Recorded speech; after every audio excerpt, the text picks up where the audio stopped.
Inclinemos nuestros rostros para orar. Padre Celestial, te damos gracias por el privilegio que nos concedes de venir a este lugar para abrir tu palabra y escuchar tu voz. Vamos a estudiar un tema solemne en el día de hoy. Y por eso te pedimos, Señor, que abras nuestras mentes y que enternezcas nuestros corazones para recibir la semilla de la verdad. Y te damos gracias, Padre, por escuchar y responder nuestra oración, porque te lo pedimos en el precioso nombre de tu Hijo, Cristo Jesús. Amén. En el libro de Apocalipsis se encuentra en sus primeros capítulos la historia de las 7 iglesias. Ahora, las 7 iglesias, según la mayoría de los eruditos, representan 7 periodos consecutivos en la historia de la iglesia cristiana, desde los días de los apóstoles hasta el fin del tiempo. Es decir, que las 7 iglesias eran iglesias literales en Asia Menor, pero Dios las escogió para ilustrar características de la iglesia en 7 periodos consecutivos de toda la historia de la iglesia, desde los días apostólicos hasta el fin del tiempo. La mayoría de los eruditos bíblicos están de acuerdo con este panorama. Quisiera leer, al comenzar nuestro estudio de hoy, 2 citas. Dice Hal Lindsey lo siguiente: yo creo que estas 7 iglesias fueron escogidas y puestas en su orden por nuestro omnisciente Señor, porque tenían problemas y características que iban a profetizar 7 etapas de la historia por las cuales habría de pasar la iglesia universal. Quiero que noten especialmente la última parte de esta cita. Dice que Dios escogió estas 7 iglesias en Asia Menor porque iban a profetizar 7 etapas de la historia por las cuales habría de pasar la iglesia universal. Es decir, Hal Lindsey, con quien estoy en desacuerdo en la mayoría de sus conceptos proféticos, dice que las 7 iglesias representan 7 periodos consecutivos de la historia de la iglesia. Eso es un dato muy importante para recordar. Ahora, también quiero leer una cita de Elena White. Como les mencioné, esta cita se encuentra en el libro Hechos de los Apóstoles, la página 467. La autora aquí concuerda con la cita que leí de Hal Lindsey. Dice la autora lo siguiente: los nombres de estas, es decir, de las 7 iglesias, son un símbolo de la iglesia en diferentes periodos de la era cristiana. Fíjense lo que dice: los nombres de estas son un símbolo de la iglesia en diferentes periodos de la era cristiana. Luego sigue diciendo, el número 7 indica algo completo y significa que los mensajes se extienden hasta el fin del tiempo, mientras que los símbolos usados revelan la condición de la iglesia en diferentes periodos de la historia. Así que la autora nos dice varias cosas importantes. En primer lugar, nos dice que estas iglesias representan 7 periodos de la era cristiana. Nos menciona también que el número 7 indica totalidad, es decir, estas iglesias representan la totalidad de la historia de la iglesia. Y nos dice que los símbolos que se usan para las iglesias describen la condición de la iglesia en diferentes periodos. Así que es importante recordar entonces que las 7 iglesias representan 7 periodos de la historia de la iglesia universal, desde los días de los apóstoles hasta el fin del tiempo. Hay un punto muy importante tomando en cuenta lo que hemos notado, y es que la iglesia número 6, que es la que vamos a estudiar en nuestro tema de hoy, la iglesia de Filadelfia, tiene que ser un periodo de la historia de la iglesia hacia el final de la historia. porque si la primera iglesia representa los tiempos apostólicos, la segunda iglesia el periodo después de eso, y luego la tercera iglesia, la cuarta, la quinta y la sexta iglesia tiene que representar un periodo al final de la historia de la iglesia, porque no queda sino una sola iglesia, son 7. Así que la sexta tiene que ser al puro final de la historia de la iglesia. Esto es muy importante. Otro dato supremamente importante es el significado del nombre de la séptima iglesia, la iglesia que sigue a la número 6. El nombre Laodicea, que es el nombre de la séptima iglesia, significa juzgar al pueblo. Es decir, que la iglesia que viene después de la iglesia número 6 lleva el nombre Laodicea, que significa juzgar al pueblo. Durante el periodo de la séptima iglesia, entonces, encontramos que se va a juzgar al pueblo. Es un dato muy importante. Así que resumiendo, entonces, las 7 iglesias representan 7 periodos consecutivos de la historia de la iglesia. La iglesia número 6 tiene que ser un periodo ya llegando al final de la historia de la iglesia. La iglesia número 7, el significado del nombre Laodicea es juzgar al pueblo, lo cual significa que la iglesia número 6 viene inmediatamente antes de iniciarse el juicio. Ahora, con este marco histórico, podemos entrar a estudiar el mensaje a la iglesia de Filadelfia, la sexta iglesia. Si tienen sus Biblias, vayan conmigo al libro de Apocalipsis, el capítulo 3 y los versículos 7 y 8. Apocalipsis 3 y el versículo 7 y 8. Y recuerden, voy a recalcar otra vez este punto muy importante, y es que esta es la iglesia número 6, tiene que ser ya hacia el final de la historia de la iglesia. Y es la iglesia que viene inmediatamente antes de la iglesia en que se juzga al pueblo de Dios. Dice allí en Apocalipsis 3 y el versículo 7 lo siguiente: escribe al ángel de la iglesia en Filadelfia, esto dice el santo, el verdadero, el que tiene la llave de David. Ahora yo pregunto, ¿qué era David? Bueno, todos sabemos que David era un rey. Así que el que tiene esta llave de David tiene que estar en la línea de los reyes. Es decir, según dice este mensaje, tiene la llave de David. Y ahora noten lo que sigue diciendo: el que abre y ninguno cierra, y cierra y ninguno abre. Ahora, ustedes saben que una llave se usa para abrir una puerta. Aquí dice que el personaje que se menciona en esta iglesia, que dicho sea de paso es Jesús, tiene la llave de David. Y con la llave abre y ninguno cierra, y con la llave cierra y ninguno abre. Ahora, la pregunta clave es: ¿qué es lo que abre y qué es lo que cierra? Sigamos leyendo. Dice: yo conozco tus obras. He aquí, he puesto delante de ti una ¿qué? Una puerta abierta, la cual nadie puede cerrar. Porque aunque tienes poca fuerza, has guardado mi palabra y no has negado mi nombre. Es decir, el propósito de la llave es para abrir una puerta y para cerrar otra puerta. Y uno se pregunta, ¿cuál puerta es la que cierra esta llave y cuál puerta es la que abre esta llave? En la iglesia de Filadelfia hay una puerta que se le coloca enfrente a esta iglesia y se le invita a esta iglesia a entrar por esa puerta que ha sido abierta por la llave.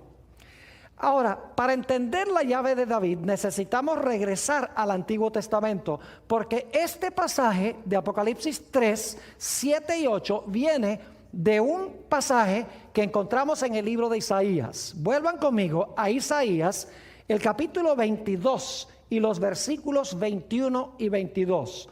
Isaías 22 y el versículo 21 y 22. Y acuérdense que en el libro de Apocalipsis se está hablando es del Señor Jesucristo. Esto dice el santo, el verdadero, el que tiene la llave de David, es Jesús mismo. Y esta es una profecía que viene del libro de Isaías. Aquí sí que en Isaías se refiere también a Jesús. Dice en el versículo 21 de Isaías 22, en aquel día llamaré a mi siervo Eliakim, hijo de Hilcías, y lo vestiré de tus vestiduras, y lo ceñiré de tu talabarte, y entregaré en sus manos tu potestad. Esa palabra es muy importante, tu potestad. Se podría traducir mejor con la palabra gobierno. A eso volveremos después. Sigue diciendo, y será para padre al morador de Jerusalén y a la casa de Judá. Y ahora escuchen bien. Y pondré la llave de la casa de David sobre su hombro. Y abrirá y nadie cerrará, y cerrará y nadie abrirá. Así que se dan cuenta que este pasaje de Apocalipsis 3 viene de Isaías 22, porque habla de David, quien era rey, habla de la llave y habla de abrir y de cerrar. Es decir, que según Isaías 22, 21 y 22, se le da a Jesús la llave de la casa de David y esa llave va a abrir algo que nadie puede cerrar. Ahora, la pregunta queda pendiente, ¿qué es lo que esa llave abre? ¿Cuál puerta es la que abre esa llave? Ahora, quiero que noten aquí en Isaías 22 que la llave, y esto no se menciona en Apocalipsis 3, la llave dice, está sobre su ¿qué? La llave está sobre su hombro. Ahora, eso es raro que una llave esté sobre el hombro. Generalmente cuando tenemos una llave nos la metemos en un bolsillo, ¿verdad que sí? Pero aquí dice que el de la casa de David, el que tiene la llave sobre el hombro. ¿Qué significa esto? Bueno, necesitamos ir a otro pasaje del libro de Isaías. Isaías el capítulo 9, y quiero leer los versículos 6 y 7. Isaías el capítulo 9 y los versículos 6 y 7. Aquí vamos a ver qué es lo que significa la llave sobre el hombro. Nuevamente Isaías 9 y el versículo 6 y 7. Y este es un pasaje muy bien conocido. Claramente es una profecía mesiánica. Especialmente el versículo 6 podemos tal vez recitarlo de memoria. Dice aquí en Isaías 9:6, porque un niño nos es nacido, hijo nos es dado, y el principado sobre su ¿qué? Sobre su hombro. Ahora, qué interesante, en Isaías 22, ¿qué es lo que tenía sobre el hombro? La llave tenía sobre el hombro. Pero aquí nos dice que tiene ¿qué cosa? El principado sobre su hombro. Ahora, el Antiguo Testamento fue escrito mayormente en el idioma hebreo. Lamentablemente, a veces cuando se traducen textos del Antiguo Testamento, no se le da la misma traducción a la misma palabra. Ustedes recuerdan en Isaías 22 y el versículo 21, que dice que el que tenía la llave de David se le iba a dar potestad. Esa palabra potestad es la misma palabra que se traduce aquí principado. Es decir, la potestad es el principado. En inglés es mejor la traducción. En inglés dice, the government will be upon his shoulder. Es decir, el gobierno, el principado, el reinado está sobre su hombro. Es decir, que la llave algo tiene que ver con abrir una puerta para que Jesús vaya a buscar su ¿qué? Su potestad, su principado, su gobierno o su reinado. Ahora noten lo que sigue diciendo, otra vez el versículo 6.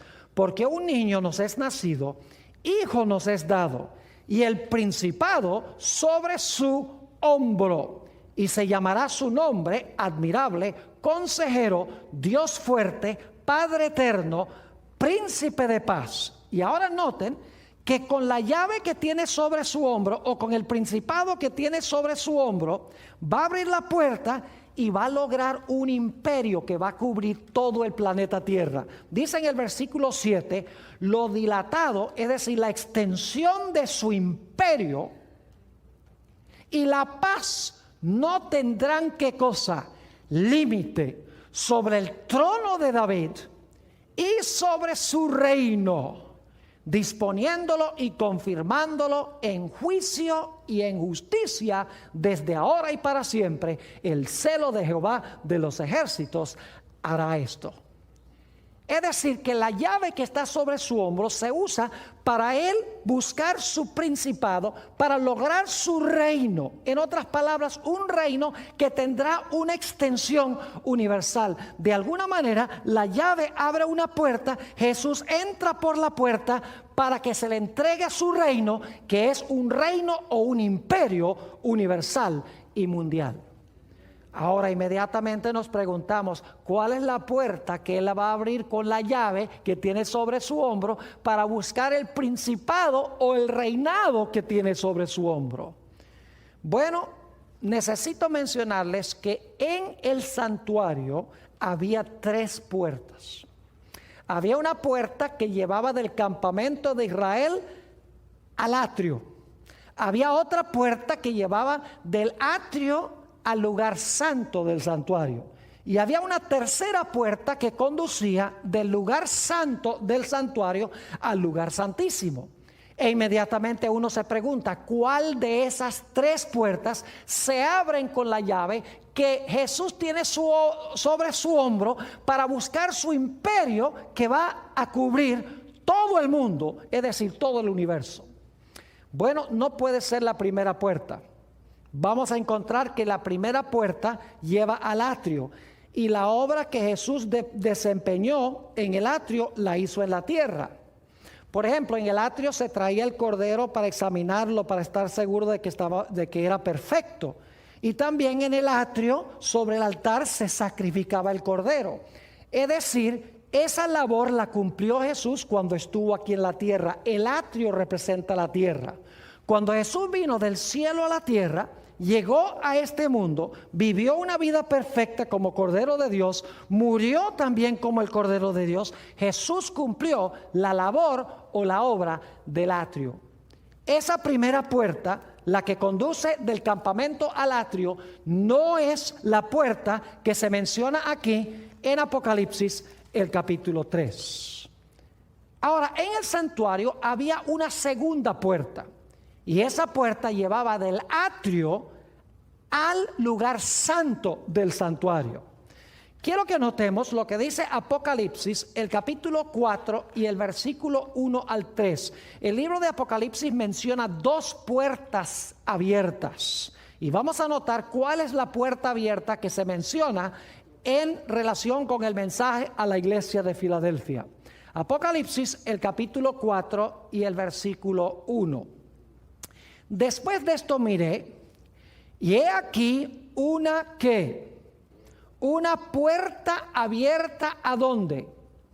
En el cielo. No puede ser la puerta que lleva del campamento al atrio, porque eso es en la tierra. Esta puerta está abierta, ¿dónde? En el cielo.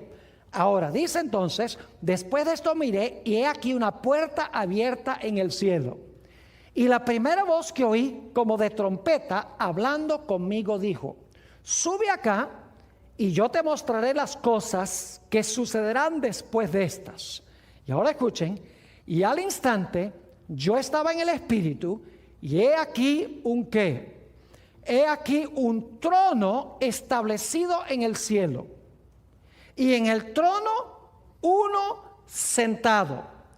Y el aspecto del que estaba sentado era semejante a piedra de jaspe y de cornalina. Y había alrededor del trono un arco iris semejante en aspecto a la esmeralda. Así que Juan ve una puerta abierta. Entra por la puerta abierta en visión. Ve un trono y sobre el trono está uno ¿qué? Está uno sentado sobre ese trono. Ahora, hay varias cosas que quiero recalcar que son importantes en cuanto a estos versículos. En primer lugar, Este evento se está realizando en el cielo. Esto no está pasando en la tierra, está sucediendo en el cielo. En segundo lugar, este trono que se menciona aquí en Apocalipsis 4 es un trono que está en el lugar santo del santuario, no el lugar santísimo. Y algunos dicen, ¿cómo sabe, pastor, que esta puerta abierta conduce al lugar santo y no al lugar santísimo? Bueno, Apocalipsis 4 y el versículo 5 nos da un dato muy interesante. Dice en Apocalipsis 4:5, y del trono, donde está este sentado, que resulta ser Dios el Padre, y del trono salían relámpagos, truenos y voces, y delante del trono ardían, ¿qué cosa? 7 lámparas de fuego, los cuales son los 7 espíritus de Dios. ¿Qué es lo que se encontraba delante del trono? 7 lámparas de fuego. Ahora yo pregunto, ¿en qué apartamento del santuario se encontraba la lámpara que tenía 7 brazos o 7 luces? No cabe duda que ese mueble se encontraba en el lugar santo del santuario. Es decir, ese trono está a donde se encontraba el candelabro. Además de eso, hay otro dato que nos indica en qué apartamento está realizándose eso y a dónde lleva esta puerta abierta. Note el Apocalipsis, el capítulo 5 y el versículo 8, y el capítulo 5 es una continuación de la escena del capítulo 4, se está realizando en el mismo sitio. Quiero que noten lo que también se encuentra allí. Apocalipsis 5 y el versículo 8. Y cuando hubo tomado el libro, los 4 seres vivientes y los 24 ancianos se postraron delante del Cordero. Todos tenían arpas, y note lo que sigue diciendo, y copas de oro llenas de ¿qué? Llenas de incienso, que son las oraciones de los santos. Noten que allí donde está el trono se encuentran copas llenas de incienso, que son las oraciones de los santos. Ahora yo pregunto, ¿a dónde en el santuario se presentaba el incienso? No cabe duda que el incienso se presentaba en el lugar santo, a donde se encontraba el altar de oro. Leamos en conjunción con esto Apocalipsis 8 y el versículo 3 y 4. Apocalipsis el capítulo 8 y el versículo 3 y también el versículo 4. Dice, otro ángel vino entonces y se paró ante el altar con un incensario de oro, y se le dio mucho incienso para añadirlo a las oraciones de todos los santos sobre el altar de oro que estaba delante del trono. Fíjese que el altar de oro, de incienso, está delante del trono. Y luego dice, y de la mano del ángel subió a la presencia de Dios el humo del incienso con las oraciones de los santos. Es decir, en esta escena de Apocalipsis 4 y 5, donde se ve la puerta abierta y a Juan se le invita a entrar por la puerta abierta, esa puerta conduce al lugar santo por 2 razones. 1, se encuentra el candelero allí, y 2, se encuentra allí el altar de incienso. Es decir, esa puerta abierta conduce al lugar santo del santuario. Un dato muy importante es que sentado sobre ese trono está Dios el Padre. Y cuando leemos Apocalipsis 4, 1 al 3, nunca nos damos cuenta que Dios se haya movido de alguna parte para sentarse en ese trono. Sencillamente dice que hay un trono establecido en el cielo y el Padre está sentado allí. No se dice nada de que se haya movido de otra parte. Además de eso, hemos notado que también en Apocalipsis 4, alrededor de ese trono se encontraban 24 tronos. Luego en el capítulo 5 llega la hueste angélica con Jesús a presentarse delante del que está sentado en el trono. Es decir, quiero que tengamos clara esta perspectiva. Hay una puerta abierta, Juan entra por la puerta abierta, ve a Dios el Padre sentado sobre el trono, alrededor del trono hay 24 tronos.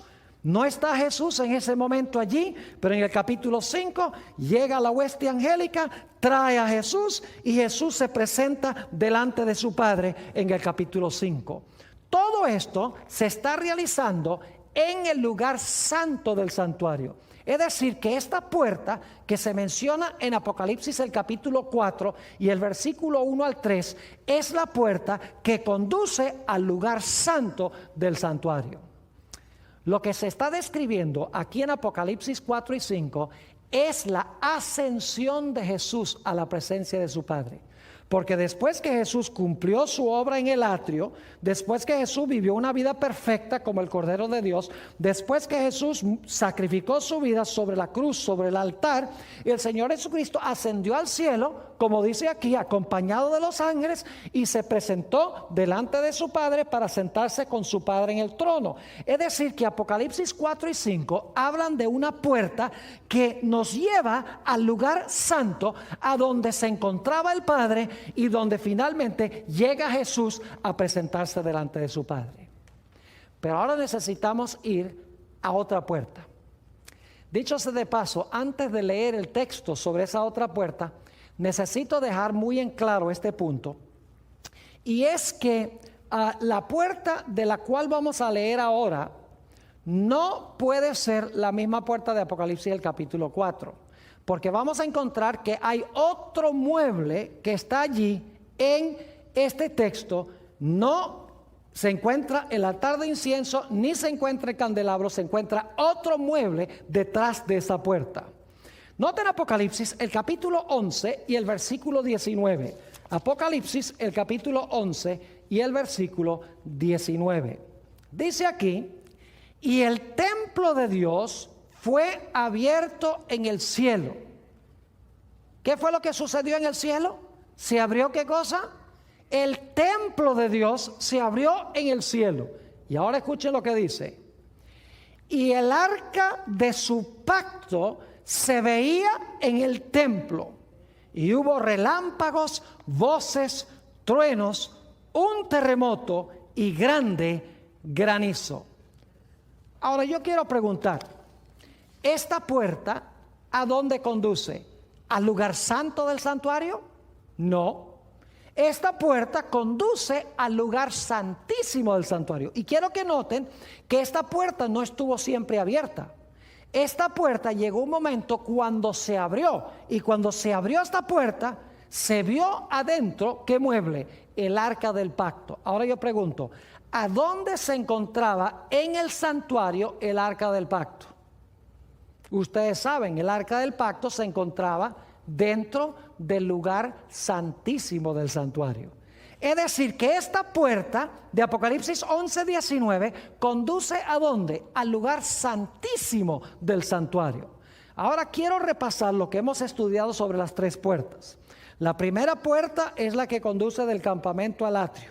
Jesús, cuando vino del cielo, se presentó en el atrio, vivió una vida perfecta como cordero, murió en la cruz. La segunda puerta conduce al lugar santo del santuario. Jesús ascendió al cielo, se presentó delante de su Padre, quien estaba sentado en el trono, fue traído por los ángeles, había tronos con 24 seres sentados en los tronos, es decir, que representa el comienzo de la obra sacerdotal de Jesús en el cielo. Y luego tenemos la tercera puerta, que es la puerta que conduce al lugar santísimo del santuario. Ahora, un detalle cronológico muy importante, que es este. Apocalipsis 4 y 5 está hablando de un evento que sucedió al comienzo de la historia de la iglesia cristiana, porque Jesús ascendió y luego entonces comienza la historia de la iglesia. Apocalipsis 11:19 no está hablando del comienzo de la historia de la iglesia, sino que está hablando de un evento que se realiza hacia el final de la historia de la iglesia. Y eso lo sabemos porque Apocalipsis 11:19, donde se abre el templo y se ve el arca del pacto, se está realizando bajo la sexta trompeta de Apocalipsis. Es decir, las trompetas cubren el mismo periodo de las iglesias. La sexta iglesia es hacia el final de la historia. Así que la sexta trompeta también tiene que ser hacia el final de la historia de la iglesia. Ahora, necesitamos compaginar este mensaje a la iglesia de Filadelfia Y lo que quiero mostrarles es que la puerta que se presenta delante de la iglesia de Filadelfia es la puerta que conduce al lugar santísimo. No puede ser la puerta que conduce al lugar santo, porque la sexta iglesia ya es al final de la historia. Apocalipsis 4 y 5 habla del momento cuando Jesús ascendió al cielo y se sentó con su Padre en el trono. Es decir, son dos momentos históricos completamente distintos. Jesús asciende, se abre la puerta del lugar santo, Jesús se sienta con el Padre en el trono. Mucho más adelante, bajo la sexta iglesia, nuevamente se abre una puerta al lugar santísimo, Jesús entra nuevamente a la presencia de su Padre. Ahora, en Daniel 7 encontramos nosotros una descripción de este gran evento. Antes de leer el pasaje que describe este evento, necesito darles un poquito de contexto. En Daniel 7 tenemos una sucesión de reinos. Tenemos un león que representa a Babilonia. Tenemos un oso que representa a Medo-Persia. Tenemos un leopardo que representa a Grecia. Tenemos una bestia espantosa y terrible, un dragón que representa a Roma, el imperio romano. Luego tenemos un cuerno pequeño que sube de la cabeza de ese dragón, que representa otra Roma, Roma religiosa, representa la iglesia romana. Es decir, tenemos un desarrollo de la historia desde Babilonia, Medo-Persia, Grecia, Roma y luego Roma religiosa o la iglesia romana. Y ahora quiero que noten lo que sucede después de la historia de la iglesia romana, que dura 1260 años. Vayan conmigo a Daniel, el capítulo 7, y vamos a leer los versículos 9 y 10. Daniel 7 y el versículo 9 y también el versículo 10. Y van a encontrar muchas semejanzas con lo que leímos de Apocalipsis 4. Dice allí: estuve mirando hasta que fueron puestos tronos. ¿Había tronos en Apocalipsis 4? Claro que sí. Dice, fueron puestos tronos y se sentó un anciano de días. Yo pregunto, ¿estaba sentado ya allí? No, porque dice que fueron puestos tronos y el anciano de días, ¿qué pasó? Se sentó, que significa que antes estaba parado. Sigue diciendo, cuyo vestido era blanco como la nieve y el pelo de su cabeza como lana limpia. Su trono llama de fuego y las ruedas del mismo fuego ardiente. Un río de fuego procedía y salía delante de él. Millares de millares le servían y millones de millones asistían delante de él. El juez se sentó y los libros, ¿qué? Los libros se abrieron. ¿Ven ustedes los mismos elementos que encontramos en Apocalipsis 4? ¿Hay un trono, sí o no? Claro que sí. ¿Hay uno sentado en el trono? ¿Cómo no? ¿Hay tronos también? Claro que sí. ¿Está la hueste angélica? ¿Cómo no? Pero es un poco diferente la escena, porque en Apocalipsis 4, Dios el Padre sencillamente está sentado allí. No se dice que se movió ahí de ninguna parte. Mientras que aquí dice que el Padre entró, se colocó el trono y luego el Padre ¿qué? Se sentó. Y los otros seres sobre los tronos también llegaron y se sentaron. Y después de sentarse, dice que los libros se abrieron y comenzó ¿qué cosa? Comenzó el juicio. Ahora quiero leer algunos otros versículos de Daniel el capítulo 7 para que ustedes se den cuenta la descripción adicional que se da de este evento. Daniel 7, versículos 26 y 27. Dice, pero se sentará el juez. ¿Qué va a pasar? Se va a sentar el juez y le quitarán su dominio para que sea destruido y arruinado hasta el fin. Y ahora escuchen bien. Y que el reino y el dominio y la majestad de los reinos debajo de todo el cielo sea dado al pueblo de los santos del Altísimo, cuyo reino es reino eterno, y todos los dominios les servirán y obedecerán. ¿Cuál es el resultado del juicio? El resultado del juicio es que a Jesús se le va a dar el reino ¿qué? Se le va a dar el reino eterno. Lo mismo que encontramos el mensaje a la iglesia de Filadelfia. Ahora quiero que noten Daniel 7 y el versículo 13 y 14. Ustedes notan que se colocan tronos, se coloca un trono, el Padre se sienta en el trono, los libros se abren. Y entonces, como en Apocalipsis 4, ahora se presenta Jesús delante del Padre. Daniel 7 y el versículo 13 y 14. Y miraba yo en la visión de la noche, y he aquí, con las nubes del cielo, venía uno como un hijo de hombre, que vino hasta ¿dónde? Que vino hasta el anciano de días, y le hicieron acercarse delante de él. ¿Y qué hace cuando entra ya a donde se encontraba Dios el Padre? Dice, le fue dado ¿qué cosa? Dominio, gloria y reino, para que todos los pueblos, naciones y lenguas le sirvieran. Su dominio es dominio eterno que nunca pasará, y su reino uno que no será no será destruido. Yo pregunto entonces, en Apocalipsis el capítulo 3, la iglesia de Filadelfia dice que se le da una llave. Vimos que la llave está sobre el hombro, el principado está sobre el hombro, y luego se dice que su reino no va a tener fin ni va a tener límites de extensión. Yo pregunto, ¿es la misma escena que encontramos en Daniel el capítulo 7? Claro que sí. Ahora, quiero que noten el detalle cronológico, que es lo importante. La iglesia de Filadelfia, en la sexta iglesia, ya al final de la historia de la iglesia, la siguiente iglesia es la iglesia del juicio, porque la Odisea significa juzgar al pueblo. De la misma manera, en Daniel 7 encontramos que el Padre entra, se sienta, luego llega Jesús con los ángeles, entra por la puerta al lugar santísimo, y entonces se le da a Jesús su reino, un reino que no será corrompido, un reino que es de extensión universal. Y quiero que noten que se le da el reino después de Babilonia, Medo-Persia, Grecia, Roma y el periodo de la iglesia romana, que son 1260 años. Ahora quiero que analicemos otro detallito interesante en cuanto al mensaje a la iglesia de Filadelfia. Vayan conmigo a Apocalipsis, el capítulo 3 y el versículo 9. Apocalipsis el capítulo 3 y el versículo 9. Un detallito muy interesante. Dice aquí, he aquí, yo entrego de la sinagoga de Satanás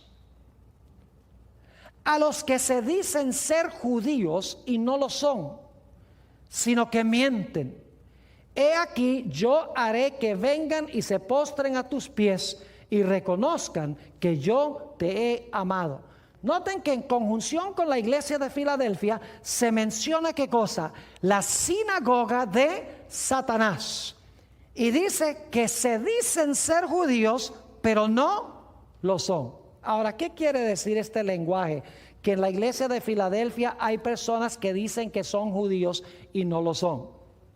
Esto no puede referirse a judíos literales. Y ustedes dicen, ¿por qué razón no? Porque esto tiene que ver con la historia de la iglesia, no con la historia de los judíos. La sexta iglesia tiene que ver con la historia de la iglesia universal, no tiene que ver con los judíos. Entonces la pregunta es, ¿qué significa la sinagoga de Satanás que se encontraba allí en la iglesia de Filadelfia? Necesitamos entender, mis queridos hermanos, lo que significa un judío en el Nuevo Testamento. Vayan conmigo a Romanos el capítulo 2 y el versículo 28 y 29. En realidad, cuando se menciona este grupo que dicen ser judíos y no son, lo que quiere decir es que ellos se dicen ser cristianos y no lo son. Porque en realidad ser judío, según la definición del Nuevo Testamento, es ser cristiano, es decir, es recibir a Jesús. Noten Romanos 2 y el versículo 28 y 29. Dice, pues no es judío el que lo es exteriormente. Es decir, un judío puede ser exteriormente judío, pero según el apóstol Pablo no es judío. Dice, pues no es judío el que lo es exteriormente, ni es la circuncisión la que se hace exteriormente en la carne. La verdadera circuncisión no es la literal de un judío, sino que es un judío el que lo es en lo interior, Y la circuncisión es la del ¿qué? La del corazón, en espíritu, no en letra, la alabanza del cual no viene de los hombres, sino de Dios. Yo pregunto, ¿qué es un judío realmente? ¿Un judío es uno lo que es exteriormente judío? No. Un judío es el que ha tenido una transformación de su ¿qué? De su corazón, que ha recibido a Jesús como su Salvador y su Señor. Noten Romanos 9 y el versículo 6 al 8. Romanos 9 y el versículo 6 hasta el versículo 8. Dice el apóstol Pablo: no que la palabra de Dios haya fallado, porque no todos los que descienden de Israel son israelitas. Es decir, no todo israelita es israelita, dice el apóstol Pablo. Entonces, ¿quién es el israelita? Sigue diciendo: no por ser descendientes de Abraham son todos hijos, sino en Isaac se será llamada descendencia. Esto es, no los que son hijos según la carne son los hijos de Dios, es decir, no los judíos literales son los hijos de Dios, sino que los que son hijos según la promesa son contados como descendientes. Es decir, ser judío no significa tener la sangre de Abraham en las venas, no significa estar circuncidado, no significa vivir en la tierra de Israel. Ser judío significa tener un corazón transformado por Jesús, significa haber recibido de verdad a Jesús como Salvador y como Señor. Fíjense en San Juan el capítulo 8 y el versículo 37, y luego voy a saltar al versículo 44. Aquí Jesús estaba hablando con los judíos que profesaban ser simiente de Abraham. Y yo quiero que noten lo que Jesús les dijo. Estos que rechazaban a Jesús, Jesús les dice: ustedes no son hijos de Abraham, ustedes no son judíos. Ustedes se dicen ser judíos, pero no son, porque me han rechazado a mí. Noten San Juan 8 y el versículo 37. Dice Jesús: sé que sois descendientes de Abraham. Es decir, yo sé que ustedes son descendientes de Abraham, pero procuráis matarme, porque mi palabra no haya cabida en vosotros. Versículo 44. Vosotros sois de vuestro padre, ¿qué cosa? El diablo, y los deseos de vuestro padre queréis hacer. Él ha sido homicida desde el principio y no ha permanecido en la verdad, porque no hay verdad en él. Cuando habla mentira, de lo suyo habla, porque es mentiroso y padre de mentira. Fíjense que Jesús le dice a los judíos: yo sé que ustedes descienden de Abraham, pero ustedes no son descendientes de Abraham, ustedes no son judíos, porque ustedes me quieren matar a mí. Abraham me amó, quería ver mi día, estaba contento cuando sabía que yo iba a venir, pero ustedes dicen ser hijos de Abraham y quieren matarme, así que ustedes no son hijos de Abraham, nada. Aunque son judíos literales, en realidad no son judíos en verdad, porque no han recibido a Jesús como Salvador y Señor. Un último texto, Gálatas 3 y el versículo 28 y el versículo 29, sobre la identidad de lo que es un judío. Dice en Gálatas 3, 28 y 29: ya no hay judío ni griego, no hay esclavo ni libre, no hay varón ni mujer, porque todos vosotros sois uno en Cristo Jesús. Ahora viene el versículo clave: y si vosotros sois de Cristo, ciertamente simiente de Abraham sois y herederos según la promesa. ¿Qué es lo que significa ser hijo de Abraham? Significa, ¿qué cosa? Haberse unido con Jesús. Si vosotros sois de Cristo, simiente de Abraham sois. Ahora volvamos al aspecto de la sinagoga de Satanás en la iglesia de Filadelfia. Recuerden que esto no tiene nada que ver con judíos literales, porque esta es la sexta iglesia. Ya los judíos han sido rechazados como nación mucho tiempo antes. Lo que quiere decir esto es que en la iglesia de Filadelfia iba a haber personas que se decían ser cristianas y no lo eran. Es decir, que eran cristianos profesos, pero en realidad eran cristianos falsos. Se decían ser judíos, pero no lo eran. Ser judío es unirse con Jesús. Dicen que están unidos con Jesús, pero en realidad no lo estaban. Es decir, que en la iglesia de Filadelfia hay un grupo que se les presenta la puerta abierta entran por la puerta abierta con Jesús y Jesús va a recibir su reino. Mientras que hay otros que profesan ser cristianos, que no entran y se constituyen, como dice en Apocalipsis el capítulo 3, la sinagoga de Satanás. Ahora quiero que vayamos a Apocalipsis porque tenemos la misma escena o el mismo panorama. Apocalipsis el capítulo 13 y el versículo 2. Y quiero que noten que tenemos los mismos poderes que se mencionan en Daniel el capítulo 7. Apocalipsis 13 y el versículo 2. Dice, y la bestia que vi, escuchen bien, era semejante a un leopardo, y sus pies como de oso, y su boca como boca de león, y el dragón le dio su poder y su trono y grande potestad. ¿Se dan cuenta que tenemos las mismas bestias de Daniel 7? Tenemos un león, tenemos un oso, tenemos un leopardo y tenemos un dragón. Y luego, por la escasez de tiempo, solo voy a mencionar esto. Luego dice que el dragón le da a la bestia su trono, su poder y su potestad, y entonces la bestia gobierna el mismo periodo de tiempo que el cuerno pequeño. Es decir, que Apocalipsis 13 presenta el mismo panorama de Daniel 7. En Daniel 7 tenemos un león, oso, leopardo, dragón. Luego sale un cuerno pequeño que gobierna 1260 años. Luego entonces viene la escena del juicio. El juez se sienta, Jesús viene con los ángeles y empieza el juicio. Aquí tenemos las mismas bestias, el león, el oso, el leopardo, el dragón, y luego la bestia gobierna 42 meses, es decir, el mismo periodo de 1260 años. Y luego quiero que noten que después que gobiernan el león, el oso, el leopardo, el dragón y la bestia durante el mismo periodo que el cuerno pequeño, quiero que noten lo que sucede inmediatamente después. En Daniel 7 dice que inmediatamente después viene el juicio. Ahora quiero que noten que en Apocalipsis 14, inmediatamente después de estos poderes, también viene el juicio. Apocalipsis 14 y el versículo 6 y 7. Apocalipsis 14 y el versículo 6 y 7.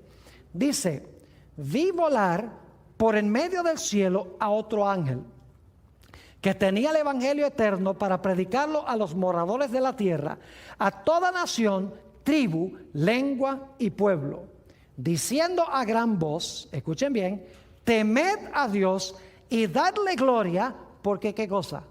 Porque la hora de su juicio ha llegado, y adorad a aquel que hizo el cielo, la tierra, el mar y las fuentes de las aguas. Fíjense que en el contexto de estas bestias que se mencionan en Apocalipsis 13, que vimos en Daniel 7, inmediatamente después que gobiernan estos poderes, dice que empieza el juicio, tanto en Daniel como en el libro de Apocalipsis. Ahora, yo quiero que ustedes noten también que inmediatamente después que Apocalipsis 14, 6 y 7 dice, la hora de su juicio ha llegado, en el siguiente versículo, en el versículo 8 de Apocalipsis 14, se dice algo muy interesante. Note lo que dice Apocalipsis 14 y el versículo 8. Otro ángel le siguió diciendo, ha caído, ¿qué cosa? Babilonia, la gran ciudad, porque ha hecho beber a todas las naciones del vino del furor de su fornicación. Ahora fíjense qué interesante. En el mensaje a la iglesia de Filadelfia se coloca una puerta abierta. Esa puerta abierta conduce al lugar santísimo donde está el arca, donde se va a desempeñar el juicio para que Jesús reciba su reino. Y en esa iglesia está un grupo apóstata que se conoce como la sinagoga de Satanás, que dicen que son cristianos genuinos, pero no lo son. Lo mismo tenemos en Apocalipsis el capítulo 13 y 14. Tenemos los mismos poderes, el león, el oso, el leopardo, el dragón, los 1260 años, llega la hora del juicio divino y entonces en el mensaje del segundo ángel dice, ha caído Babilonia. Es decir, que la sinagoga de Satanás en el mensaje a la sexta iglesia es el mismo poder que se denomina en el mensaje del segundo ángel, ¿con qué nombre? Con Babilonia. La sinagoga de Satanás es Babilonia. Y alguno dirá, pero pastor, usted está diciendo que Babilonia representa personas que profesan ser cristianas y no lo son. Claro que sí. Noten Apocalipsis 18 y el versículo 1 al 4. Apocalipsis el capítulo 18 y el versículo 1 hasta el versículo 4. Les voy a demostrar que aquí se encuentra en Babilonia el pueblo de Dios. Babilonia representa a aquellos que profesan ser pueblo de Dios. Dice en Apocalipsis 18, 1 al 4. Después de esto, vi a otro ángel descender del cielo con gran poder, y la tierra fue alumbrada con su gloria. Y clamó con voz potente diciendo: ha caído la gran Babilonia, y se ha hecho habitación de demonios y guarida de todo espíritu inmundo. ¿Suena eso como la sinagoga de Satanás? Claro que sí. Se ha hecho habitación de demonios y guarida de todo espíritu inmundo y albergue de toda ave inmunda y aborrecible, porque todas las naciones han bebido del vino del furor de su fornicación, y los reyes de la tierra han fornicado con ella, y los mercaderes de la tierra se han enriquecido de la potencia de sus deleites. Y ahora escuchen bien: y oí otra voz del cielo que decía: salid de ella, ¿qué? A ver, no les oigo. ¿Salid de ella qué? Pueblo mío. Yo pregunto entonces, ¿Babilonia tiene pueblo de Dios, sí o no? Si en Babilonia no hay pueblo de Dios, ¿por qué razón en este mensaje Dios dice: salid de Babilonia, pueblo mío? Tiene que ser que Babilonia representa el cristianismo apóstata, y que Dios tiene verdaderos creyentes en Babilonia que son sinceros de corazón, que en verdad han recibido a Jesús, pero no conocen mejor y están en Babilonia. Por eso es que Dios llama a esas personas sinceras a que salgan de Babilonia antes de que Babilonia reciba el castigo de Dios. Así que dice: oí otra voz del cielo que decía: salid de ella, pueblo mío, para que no seáis partícipes de sus pecados, ni recibáis parte de sus ¿qué? Parte de sus plagas. Ojalá hayan entendido lo que hemos estudiado en esta primera sección de este tema, muy importante. Vamos a repasar lo que hemos estudiado. Hemos encontrado que hay 3 puertas. Una puerta que conduce al atrio, otra que conduce al lugar santo y otra puerta que conduce al lugar santísimo. Nos hemos dado cuenta que cuando Jesús vino del cielo a la tierra, entró al atrio, porque se presentó como el Cordero perfecto y murió sobre el altar, es decir, sobre la cruz. Después que Jesús murió, ascendió al cielo, entró por esa primera puerta de Apocalipsis 4, entró al lugar santo, a donde se encuentra el candelabro y a donde se encuentra el altar de incienso. Y ahí estuvo Jesús durante mucho tiempo, más de 1800 años estuvo Jesús en el lugar santo. Pero bajo la iglesia de Filadelfia, que se describe también en Daniel el capítulo 7 y Apocalipsis el capítulo 14, después que pasaron Babilonia, Medo-Persia, Grecia, Roma, la iglesia romana, comenzó el juicio. Se abrió esa puerta de Apocalipsis 11:19, que es la misma puerta que se le presenta a la iglesia de Filadelfia, y entonces el Padre entró por esa puerta al lugar santísimo donde está el arca del pacto y se sentó. Y luego entonces dice que el Señor Jesucristo fue traído por los ángeles a donde se encontraba el Padre para participar en la obra del juicio. Y entonces allí Jesús recibió el reino, un reino que nunca se corromperá, un reino que tendrá extensión universal. Es decir, que todas estas profecías compaginan el mensaje a la iglesia de Filadelfia, la profecía de Daniel 7 y la profecía de Apocalipsis 13 y 14. Todos compaginan. Y hemos visto que en el contexto de la iglesia de Filadelfia hay algunos cristianos que profesan ser hijos de Jesús y en verdad no lo son. Y en el contexto de los mensajes de los 3 ángeles hay también algunos que se denominan ser hijos de Jesús, pero la Biblia los llama Babilonia. Y hemos visto que Dios tiene hijos sinceros allí en Babilonia. Y Él en los últimos días va a llamar a esas personas a salir de Babilonia para integrarse plenamente al pueblo de Dios. Hemos estudiado ahora el contexto histórico del mensaje a la iglesia de Filadelfia, de Daniel el capítulo 7 y de Apocalipsis el capítulo 13 y 14. Quise comenzar con la Biblia porque la Biblia es nuestra norma de fe y de conducta. Pero quiero compartir con ustedes que en nuestro segundo segmento, que sigue inmediatamente, vamos a analizar este tema desde la perspectiva de una autora extraordinaria que compagina perfectamente con lo que hemos estudiado de la Sagrada Escritura.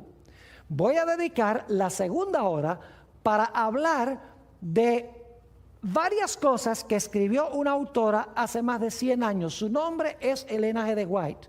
Y ustedes se van a dar cuenta en las citas que les voy a leer cómo ella compagina perfectamente con lo que dice la Biblia, solo que ella amplía y describe con lujo de detalles lo que hemos estudiado durante nuestro primer periodo de hoy.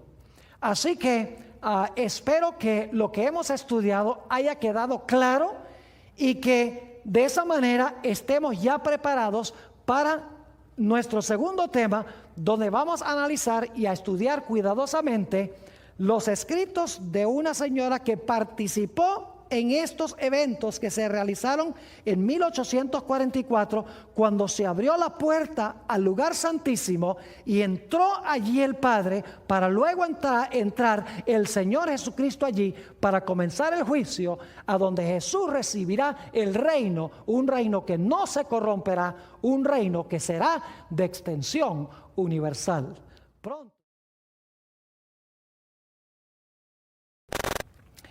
En esta segunda presentación del tema adoración en el trono de Satanás, quiero comenzar leyendo una cita. En realidad es un capítulo entero que encontramos en el libro Primeros Escritos, la página 54 hasta la página 56. El título del capítulo es El fin de los 2300 días. Dice así. Y la autora Elena White está presenciando esto en visión. Vi un trono y sobre él se sentaban el Padre y el Hijo. Y este trono, quiero decirles, está en el lugar santo. Es lo que se describe en Apocalipsis 4, 1 al 3. Sigue diciendo, me fijé en el rostro de Jesús y admiré su hermosa persona. No pude contemplar la persona del Padre, pues le cubría una nube de gloriosa luz. Pregunté a Jesús, porque entabla una conversación con Jesús, pregunté a Jesús si su Padre tenía forma como Él. Dijo que la tenía, pero que yo no podía contemplarla, porque, dijo, si llegases a contemplar la gloria de su persona, dejarías de existir. Luego dice ella, delante del trono vi al pueblo adventista, la iglesia y el mundo. Vi dos compañías, la una postrada ante el trono, profundamente interesada, mientras que la otra no manifestaba interés y permanecía de pie indiferente. Quiero que noten que ella ve delante del trono dos grupos. Uno que está arrodillado, muy atento a lo que está pasando en el trono, y el otro grupo de pie, indiferente. Sigue diciendo, los que estaban postrados delante del trono elevaban sus oraciones a Dios y miraban a Jesús. Miraba él entonces a su Padre y parecía interceder para con él. Una luz se transmitía del Padre al Hijo y de éste a la compañía que oraba. Así que el pueblo oraba y el Padre mandaba su bendición a este grupo que estaba delante del trono. Sigue diciendo, Entonces vi que una luz excesivamente brillante procedía del Padre hacia el Hijo, y desde el Hijo ondeaba sobre el pueblo que estaba delante del trono. Pero pocos recibían esta gran luz. Muchos salían de debajo de ella y la resistían inmediatamente. Es decir, los que estaban arrodillados ahí, cuando llegaba la luz, un grupo lo recibía gustosamente, el otro grupo resistía la luz. Nuevamente dice, pero pocos recibían esta gran luz. Muchos salían de debajo de ella y la resistían inmediatamente. Otros eran descuidados y no apreciaban la luz, y ésta se alejaba de ellos. Los que no apreciaban la luz eran los que quedaron parados ahí al lado del trono. Dice, algunos la apreciaban y se acercaban para postrarse con la pequeña compañía que oraba. Esta recibía la luz y se regocijaba en ella, y sus rostros brillaban con su gloria. Ahora escuchen bien. Vi al Padre levantarse del trono. Recuerden que este es el trono en el lugar santo. Vi al Padre levantarse del trono, y en un carro de llamas entró en el lugar santísimo al interior del velo y se sentó. ¿Recuerdan Daniel 7 que el Padre llegó y se sentó? Sigue diciendo, entonces Jesús se levantó del trono, y la mayoría de los que estaban prosternados se levantó con él. No vi un solo rayo de luz pasar de Jesús a la multitud indiferente después que él se levantó. Y esa multitud fue dejada en perfectas tinieblas. Los que se levantaron cuando se levantó Jesús tenían sus ojos fijos en él, mientras se alejaba del trono y los conducía un trecho. Alzó entonces su brazo derecho y oímos su hermosa voz decir, aguardad aquí. Ahora escuchen bien, aguardad aquí. Voy a mi Padre para recibir el reino. ¿Recuerdan por qué la puerta estaba abierta y qué iba a hacer cuando entrara por la puerta? La llave sobre el hombro, la potestad del gobierno sobre su hombro. Voy a mi Padre para recibir el reino. Mantened vuestras vestiduras inmaculadas, y dentro de poco volveré de las bodas y os recibiré a mí mismo. Después de esto, un carro de nubes, cuyas ruedas eran como llamas de fuego, llegó rodeado de ángeles a donde estaba Jesús. Él entró en el carro y fue llevado al lugar santísimo donde el Padre estaba sentado. O sea que ella está comentando Daniel el capítulo 7. Sigue diciendo, allí contemplé a Jesús, el gran sumo sacerdote, de pie delante del Padre. En la orla de su vestidura había una campana y una granada, luego otra campana y otra granada, que era la vestimenta del sumo sacerdote. Sigue diciendo, los que se levantaron con Jesús elevaban su fe hacia él en el lugar santísimo y rogaban, Padre, danos tu espíritu. Entonces Jesús soplaba sobre ellos el Espíritu Santo. En ese aliento había luz, poder, mucho amor, gozo y paz. Hasta este momento ella ha descrito lo que dice Daniel capítulo 7. Cuando se abrió la puerta al lugar santísimo, se vio el arca del pacto, ahí entró Dios el Padre del lugar santo al lugar santísimo y se sentó. Luego un carruaje de fuego recogió al Señor Jesús, y el carruaje de fuego trajo al Señor Jesús al lugar santísimo a donde había entrado el Padre. Ahora, lo que es aterrador es ver lo que dice Elena White en la última parte de este capítulo. Dice lo siguiente: me di vuelta para mirar la compañía que seguía postrada delante del trono y no sabía que Jesús la había dejado. Es decir, había un grupo que cuando Jesús se levantó y se movió, ellos tenían los ojos fijos en Jesús y siguieron a Jesús allá al lugar santísimo a lo que iba a hacer. Pero hay otros que se quedaron prosternados delante del trono y no se dieron cuenta que Jesús se movió. Nuevamente dice, me di vuelta para mirar la compañía que seguía postrada delante del trono y no sabía que Jesús la había dejado. Ahora noten, Satanás parecía estar al lado del trono, procurando llevar adelante la obra de Dios.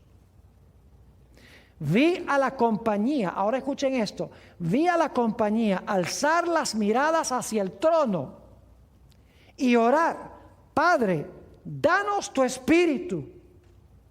Satanás soplaba entonces sobre ella una influencia impía.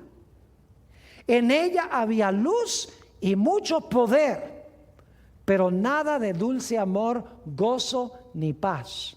El objeto de Satanás era mantenerla engañada, arrastrarla hacia atrás y seducir a los hijos de Dios. Una descripción vívida de lo que pasó en el cielo y lo que pasó en la tierra en 1844, cuando el Señor Jesucristo entró al lugar santísimo para comenzar su obra de juicio allá para ganar su reino. Ahora quiero leer otra cita que encontramos en el libro Primeros Escritos, página 43, donde la autora amplía este punto en cuanto a lo que pasó en 1844. Dice lo siguiente: se me mostró lo que había ocurrido en el cielo al terminar en 1844 los periodos proféticos. Cuando Jesús concluyó su ministerio en el lugar santo, ahora escuchen esto, y cerró la puerta de ese departamento. ¿Hubo una puerta cerrada en Filadelfia? ¿Cómo no? ¿Hubo una puerta abierta a la iglesia de Filadelfia? Claro que sí. ¿Cuál fue la puerta cerrada? La del lugar santo, de donde salió.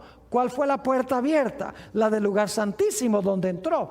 Dice, y cerró la puerta de ese departamento, escuchen bien, densas tinieblas envolvieron a quienes habían oído y rechazado el mensaje del advenimiento y lo habían perdido de vista a él. Ustedes recuerdan que estudiamos en nuestro primer tema que en la iglesia de Filadelfia se coloca una puerta abierta. Esa puerta abierta conduce al lugar santísimo del santuario. Se invita a la iglesia de Filadelfia a entrar por esa puerta donde está el arca del pacto, donde se realiza el juicio. Pero en la iglesia de Filadelfia también está lo que se conoce como la sinagoga de Satanás, que profesan ser seguidores de Jesús, pero que en realidad no lo son.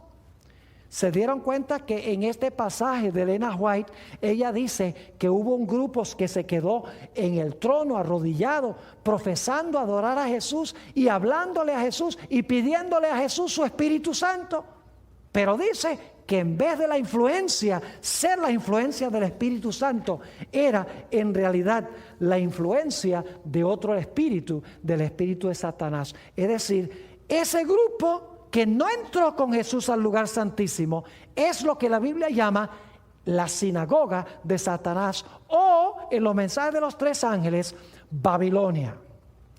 Ahora, necesito trazar un punto que es de crucial importancia en cuanto a lo que sucedió en 1844.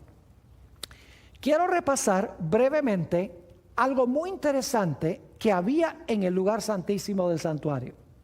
Ustedes notaron en Apocalipsis 11:19 que dice que se abrió una puerta en el cielo y se vio el arca del pacto. Ahora escuchen bien lo que les voy a decir.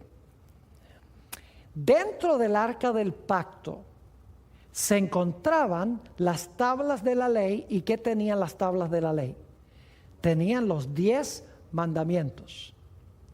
¿Cuál mandamiento está entre esos 10 mandamientos?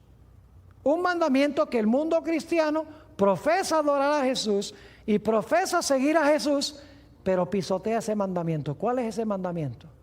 El mandamiento número 4, que dice: 6 días trabajarás y harás toda tu obra, mas el séptimo día es sábado de Jehová tu Dios. Ahora, ¿saben lo que es interesante? En 1844, la vasta mayoría de los cristianos que profesaban el nombre de Jesús guardaban el domingo como el día de reposo, es decir, no guardaban el sábado. Inclusive Elena White, quien escribió esto que acabamos de leer, su esposo Jaime White, José Bates y otros pioneros de la iglesia adventista, todos guardaban el domingo como el día de reposo. Pero lo interesante es que cuando se abrió el lugar santísimo del santuario en 1844, de repente ellos empezaron a descubrir las grandes doctrinas distintivas de la iglesia adventista del séptimo día. Saben que en esa época la mayoría de los cristianos decían que la ley de Dios fue clavada en la cruz. Usaban textos del apóstol Pablo para decir la ley fue clavada en la cruz. Y enseñaban que el domingo es el día de reposo. Y enseñaban que los muertos cuando se mueren se van directamente al cielo si fueron buenos, o se van directamente al infierno si fueron malos. Así enseñaban los cristianos de esa época. Pero saben que en 1844, cuando los pioneros de la iglesia adventista siguieron a Jesús por la puerta abierta al lugar santísimo, empezaron a descubrir varias cosas muy interesantes. En primer lugar, descubrieron que la ley de Dios todavía está vigente, que la ley no fue clavada en la cruz. ¿Y cómo sabían eso? Bueno, si entraron al lugar santísimo y se veía el arca del pacto, dentro del arca del pacto estaba la ley. Es decir, de repente, al ver el arca del pacto, al estudiar la Biblia, dicen, pero dentro del arca del pacto estaba la ley. Si en la tierra había un arca y tenía la ley, y el arca en la tierra era una copia del arca celestial, entonces en el cielo también tienen que estar los 10 mandamientos dentro del arca. Así que los mandamientos no fueron clavados en la cruz. Y entonces empezaron a decir, sí, pero en los mandamientos que estaban en el arca en la tierra, estaba el mandamiento del sábado en el centro de los 10 mandamientos. Pues si en la tierra encontramos que el arca y los mandamientos son una copia, como dicen Hebreos, del arca celestial, entonces allá tienen que estar también las tablas de la ley y tiene que estar también el sábado. Y por lo tanto empezaron a enseñar que Dios todavía esperaba que sus hijos guardaran la ley de Dios, y que se debía guardar el sábado como día de reposo. Pero descubrieron otras grandes enseñanzas. Descubrieron que en 1844 había comenzado el juicio. La hora de su juicio ha llegado, dice en Apocalipsis, el capítulo 14. Y saben que con el juicio descubrieron una gran doctrina de la iglesia adventista. La mayoría de los cristianos creen que cuando una persona se muere, si fue buena, se va directamente al cielo. Si fue mala, se va directamente al infierno en el momento de la muerte. Pero cuando ellos entraron al lugar santísimo y se dieron cuenta que en 1844 Jesús estaba comenzando el juicio en el lugar santísimo, dijeron, pero un momentico, si en 1844 es que comienza el juicio para separar a los buenos de los malos, entonces los buenos no pueden haberse ido al cielo, ni los malos pueden haberse ido al infierno cuando se murieron. Porque si se fueron al cielo o al infierno cuando se murieron, ¿para qué Dios convoca un juicio para separar a los buenos de los malos? Si cuando se murieron ya fueron separados. Es decir, descubrieron que los muertos nada saben entrando al lugar santísimo. Descubrieron que la ley de Dios todavía está vigente. Descubrieron que el sábado todavía es el día de reposo. ¿Sabe qué más descubrieron? En el lugar santísimo había un potecito de maná. ¿Saben que cuando Dios dio el maná a Israel, lo dio para enseñarles especialmente la importancia de una dieta sencilla, de una dieta vegetariana, de una dieta saludable? Dios le dijo, yo quiero que ustedes estén saludables, no coman esas carnes y esas comidas ricas que comían en Egipto. Ustedes ahora son mi pueblo. Y Dios les dio maná para enseñarles la reforma pro salud. En el arca del pacto, en el Antiguo Testamento, se encontraba un potecito de maná. Y por lo tanto, en el arca celestial, como dice también en Hebreos el capítulo 9, también tiene que haber un pote de maná que enseña la importancia de vivir una vida saludable en armonía con los principios de la salud de Dios. Por eso, poco después de 1844, Los pioneros de la iglesia adventista empezaron a descubrir que debían dejar de comer carne de puerco, que debían dejar de fumar, que debían dejar de beber alcohol, que debían cuidar su cuerpo porque era templo del Espíritu Santo. Lo descubrieron cuando entraron al lugar santísimo del santuario. Es decir, que varias doctrinas cruciales de la iglesia adventista se formularon como resultado de los pioneros entrar al lugar santísimo del santuario. La ley, el sábado, el estado de los muertos, el juicio, la importancia de los principios de la salud, todo se descubrió como consecuencia de entrar al lugar santísimo del santuario. Pero la mayoría de los cristianos quedaron ¿dónde? La mayoría de los cristianos, como hemos leído, quedaron en el lugar santo y no siguieron a Jesús al lugar santísimo. Por eso siguieron enseñando que la ley fue clavada en la cruz. Por eso siguieron enseñando que el domingo es el día de reposo. Por eso siguieron enseñando que los muertos no están muertos. Por eso siguieron enseñando que no importa lo que te comas, con tal que glorifiques a Dios está bien. Por eso rechazaron la idea de que el juicio comenzó en 1844, porque rehusaron seguir a Jesús. Y mis queridos hermanos, el cristianismo en general se convirtió en lo que la Biblia llama Babilonia o la sinagoga de Satanás. Quiero leerles otra visión que tuvo Elena White. Muy interesante, esto se encuentra también en el libro Primeros Escritos. Y voy a leer esta cita porque es supremamente interesante. Dice lo siguiente, lo tuvo en 1849. El sábado 24 de marzo de 1849, tuvimos con los hermanos de Towson, Maine, una reunión muy agradable e interesante. El Espíritu Santo fue derramado sobre nosotros y fui arrebatada en espíritu a la ciudad del Dios viviente, es decir, ella entró en visión. Luego se me mostró que los mandamientos de Dios y el testimonio de Jesucristo acerca de la puerta cerrada no pueden separarse. Y que el tiempo escuchen esto, y que el tiempo en que los mandamientos de Dios habían de resplandecer en toda su importancia, y cuando el pueblo de Dios había de ser probado acerca de la verdad del sábado, era cuando se abriese la puerta en el lugar santísimo del santuario celestial, donde está el arca que contiene los 10 mandamientos. Esta puerta, ahora escuchen bien, no se abrió hasta que hubo terminado la mediación de Jesús en el lugar santo del santuario en 1844. Entonces Jesús se levantó, cerró la puerta del lugar santo, abrió la que lleva al lugar santísimo y pasó detrás del segundo velo, donde está ahora al lado del arca y a donde llega la fe de Israel.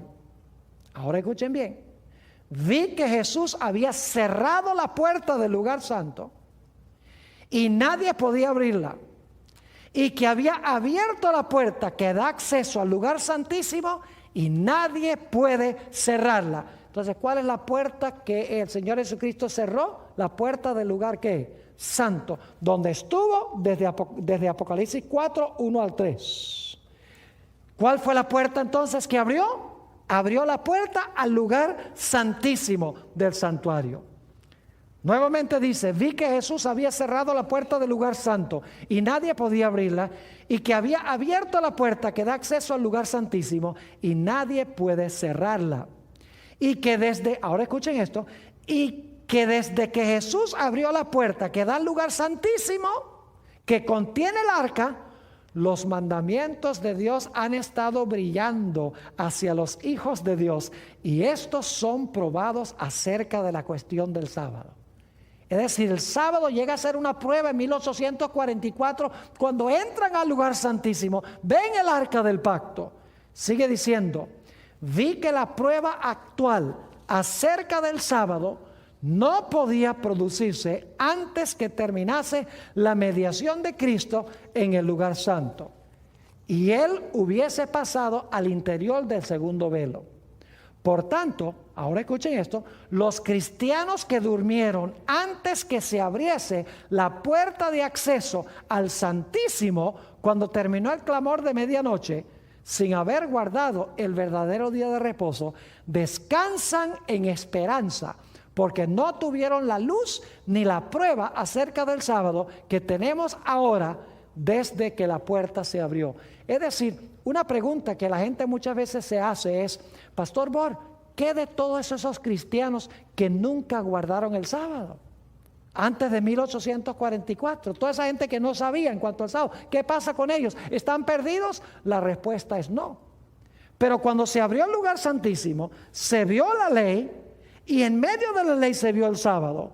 Y la gente rechazó ese mensaje. Entonces el sábado llegó a ser una prueba para demostrar si de verdad seguían a Jesús o si seguían a Jesús solamente de nombre y no en realidad.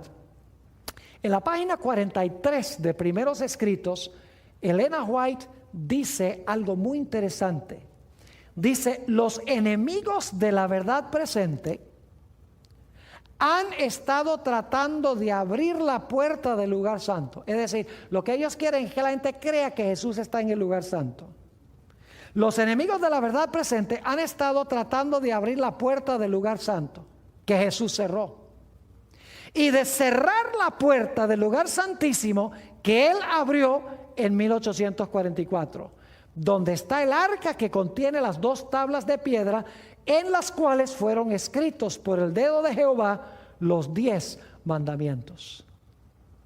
Saben que hay muchas personas, muchos teólogos que han salido de la iglesia adventista, y las primeras cosas que ellos atacan son la idea del juicio, que comenzó en 1844, la idea de que la ley de Dios todavía está vigente, la idea de que el sábado es el día de reposo, la idea de que hay que respetar las leyes de la salud, y también la idea de que los muertos están muertos hasta el momento de la resurrección.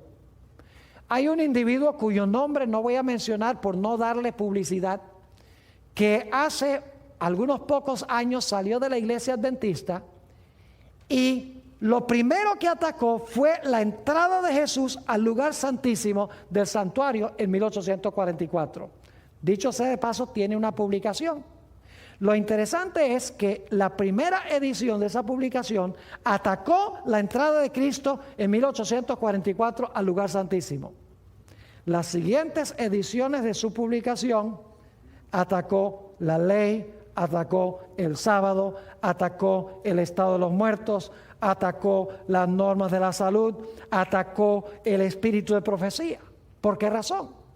Porque cuando usted sale del lugar santísimo, cierra la puerta del lugar santísimo, usted pierde de vista las verdades distintivas y especiales para este tiempo, que son las verdades que hoy en día está rechazando el mundo cristiano. Piénsenlo bien, ¿cuáles son las doctrinas que rechaza el mundo cristiano que tiene la iglesia adventista del séptimo día? La ley, el sábado, el estado de los muertos, la reforma pro salud, la idea de que el juicio comenzó en 1844 y también el espíritu de profecía como un don especial de Dios a su iglesia. Como rehúsan entrar al lugar santísimo, rechazan las verdades que se encuentran centradas en el lugar santísimo y se tornan lo que la iglesia de Filadelfia llama la sinagoga de Satanás, se tornan lo que la Biblia llama Babilonia. Quiero leerles otra cita que encontramos también en Primeros Escritos, página 255, donde dice Elena G. de White esto: se me mostró que el residuo o el remanente siguió por fe a Jesús en el lugar santísimo, y al contemplar el arca y el propiciatorio fue cautivado por su resplandor. Jesús levantó entonces, ahora escuchen esto bien, levantó la tapa del arca y he aquí que se vieron las tablas de piedra con los 10 mandamientos grabados en ellas. El residuo leyó aquellos vívidos oráculos, pero retrocedió tembloroso al ver que el cuarto mandamiento estaba rodeado de una aureola de gloria y brillaba en él una luz mucho más viva que en los otros 9. Ningún indicio encontró allí el pueblo de Dios de que el descanso sabático se hubiese abolido o trasladado al primer día de la semana. El mandamiento está escrito tal como lo dictó la voz de Dios en solemne e imponente majestad sobre el monte, entre el fulgor de los relámpagos y el estampido de los truenos. Era el mismo mandamiento que con su propio dedo escribió en tablas de piedra. 6 días trabajarás y harás toda tu obra, mas el séptimo día es reposo para Jehová tu Dios. Los fieles, dice ella, se admiraron de la solicitud con que estaban cuidados los 10 mandamientos, puestos junto a Jehová, cubiertos y protegidos por su santidad. Vieron que habían estado pisoteando el cuarto mandamiento del decálogo, observando un día transmitido por los paganos y papistas en vez del día santificado por Jehová. Se humillaron ante Dios y lamentaron sus pasadas transgresiones. Eso describe lo que sucedió en 1844 con los que entraron con Jesús al lugar santísimo. De repente descubrieron todas las doctrinas distintivas y especiales de la Iglesia Adventista del Séptimo Día. Pero el mundo cristiano rehusó entrar. Profesa seguir a Cristo, profesa hacer lo que dice Jesús, pero alberga una serie de doctrinas que son contradictorias a las enseñanzas de Jesús, a las enseñanzas de la Biblia, y por eso la Biblia los llama la sinagoga de Satanás y los llama Babilonia. En una visión muy interesante de Elena White, Primeros Escritos, esta es una visión un poco larga, así que solamente voy a leer algunas porciones de esta cita. Página 258 a la página 261 de Primeros Escritos, la sierva de Dios dice esto, y quiero que noten el paralelismo con lo que sucedió en el día del Pentecostés y lo que sucedió en 1844. Dice lo siguiente: se me recordó la proclamación del primer advenimiento de Cristo. Juan fue enviado en el espíritu y el poder de Elías a fin de que preparase el camino para Jesús. Ustedes saben que Juan el Bautista fue llamado para preparar el camino para la primera venida de Jesús. Ahora escuchen bien. Los que rechazaron el testimonio de Juan no recibieron el beneficio de las enseñanzas de Jesús. Es decir, los que rechazaron el mensaje de Juan cuando Jesús enseñó, también rechazaron a Jesús. Sigue diciendo, su oposición al mensaje que había predicho la venida de él, los colocó donde no les era fácil recibir las evidencias más categóricas de que era el Mesías. Satanás indujo a aquellos que habían rechazado el mensaje de Juan a que fuesen aún más lejos, a saber, que rechazasen y crucificasen a Cristo. ¿Ven? Rechazaron el mensaje de Juan, por lo tanto no estaban preparados para recibir el mensaje de Jesús. Pero hay más. Dice, al obrar así, se situaron donde no pudieron recibir la bendición del Pentecostés, que les habría enseñado el camino al santuario celestial. 3 pasos. Rechazaron el mensaje de Juan, por lo tanto rechazaron el mensaje de Jesús, por lo tanto rechazaron lo que sucedió en el día del Pentecostés. Sigue diciendo ella, el desgarramiento del velo en el templo demostró que los sacrificios y los ritos judaicos no serían ya recibidos. Es decir, cuando el velo se rasgó, Dios estaba anunciando, se terminaron los sacrificios en Israel. Sigue diciendo, el gran sacrificio había sido ofrecido y aceptado. Y el Espíritu Santo que descendió en el día del Pentecostés dirigió la atención de los discípulos desde el santuario terrenal al celestial, donde Jesús había entrado con su propia sangre para derramar sobre sus discípulos los beneficios de su expiación, es decir, para poder derramar sobre ellos el Espíritu Santo. Fíjense entonces los pasos. Recibieron el mensaje de Juan, por lo tanto recibieron el mensaje de Jesús, por lo tanto siguieron a Jesús de la tierra al lugar santo del santuario celestial y pudieron recibir la bendición que se derramó en el día del Pentecostés. Pero ¿qué pasó con la mayoría de los judíos? Habían rechazado el mensaje de Juan, por lo tanto habían rechazado a Jesús y por lo tanto en el día del Pentecostés rechazaron el hecho de que Jesús había entrado al lugar santo del santuario. Fíjense lo que sigue diciendo la autora. Pero los judíos fueron dejados en tinieblas totales. Perdieron toda la luz que pudieran haber tenido acerca del plan de salvación y siguieron confiando en sus sacrificios y ofrendas inútiles. El santuario celestial había reemplazado el terrenal, pero ellos no tenían noción del cambio. Por lo tanto, no podían recibir los beneficios de la mediación de Cristo en el lugar santo. Y luego va a hablar de lo que pasó en 1844, que es paralelo con el mundo cristiano. Sigue diciendo, muchos miran con horror la conducta seguida por los judíos al rechazar a Cristo y crucificarlo. Y dicen, ¡ay, qué horrible que crucificaron a Cristo! Y cuando leen la historia del trato vergonzoso que recibió, piensan que le aman y que no le habrían negado como le negó Pedro, ni le habrían crucificado como lo hicieron los judíos. Pero Dios, quien lee en el corazón de todos, probó aquel amor hacia Jesús que ellos profesaban tener. Todo el cielo observó con el más profundo interés la recepción otorgada al mensaje del primer ángel. Pero muchos que profesaban amar a Jesús y que derramaban lágrimas al leer la historia de la cruz, se burlaron de las buenas nuevas de su venida. Igual que Juan anunció la venida, se burlaron de él. Cuando se levantó Guillermo Miller a anunciar que Jesús iba a venir, 1844, se burlaron del mensaje de él. Sigue diciendo, en vez de recibir el mensaje con alegría, declararon que era un engaño. Aborrecieron a aquellos que amaban su aparición y los expulsaron de las iglesias.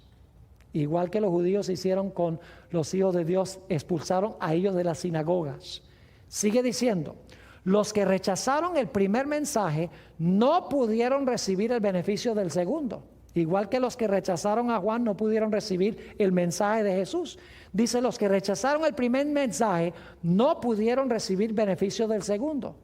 Tampoco pudo beneficiarles el clamor de medianoche que había de prepararlos para entrar con Jesús por la fe en el lugar santísimo del santuario celestial.